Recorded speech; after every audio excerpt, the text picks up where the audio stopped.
పార్టీలో వెన్నుదన్నుగా నిలిచిన మా నాయకులందరికీ, కార్యకర్తలందరికీ, ప్రేమాభిమానాలు చూపిస్తున్న ప్రతి ఒక్కరికి హృదయపూర్వక కృతజ్ఞతలు.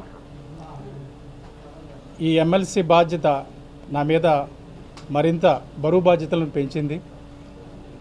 మీ అందరికీ తెలుసు, నేను మీడియా రంగం నుంచి ఇక్కడి వరకు వచ్చాను.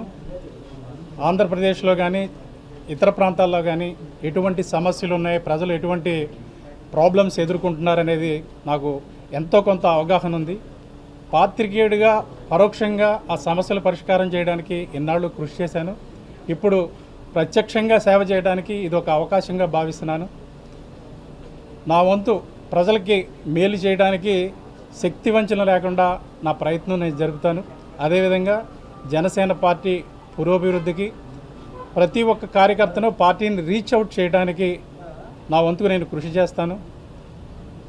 ఇంతకాలం నాతో పాటు పనిచేసిన నా పాత్రికేయ సహోదరులందరికీ, మిత్రులందరికీ కృతజ్ఞతలు తెలుపుతున్నారు. నమస్కారం. సార్ ఎమ్మెల్సీలు మీ ద్వారా జనసేన మొదటిసారి భూమి కొడుతుంది, మండలిలో ప్రవేశపెడుతున్నారు. చాలా సంతోషంగా ఉందండి. ఇది హ్యాపీ మూమెంట్. బాధ్యత చెప్పాను కదా, జనసేన గాళాన్ని కౌన్సిల్ నుంచి వినిపించడానికి ఇది ఒక మంచి అవకాశంగా భావిస్తున్నాను. కౌన్సిల్లో చాలా అర్థవంతమైన చర్చలు జరుగుతాయండి. ఇక్కడ అసెంబ్లీకి వచ్చి కొంచెం ఆవేశంగా చర్చలు జరుగుతాయి, అక్కడ అర్థవంతమైన చర్చలు జరుగుతాయి. అసెంబ్లీకి బ్రేక్ డౌన్ వేస్తూ ఉంటుంది కౌన్సిల్. మీ పాత్ర ఎలా ఉంటుంది? మీకు నేను చెప్పాను, పాత్రికేయుడిగా నేను చాలా కాలంగా ఈ డిబేట్స్ ఇవన్నీ అబ్జర్వ్ చేస్తున్నాను. ఈ డిబేట్స్ ఎలా జరుగుతాయి, కంటెంట్ ఎలా ప్రిపేర్ అవుతారు, ఏం మాట్లాడాలి, ఏం మాట్లాడకూడదు, సభ్య ప్రపంచానికి మనం ఏం అందజేయాలి, ఇవన్నిటి మీద అవగాహన ఉంది. కాబట్టి సభ్యత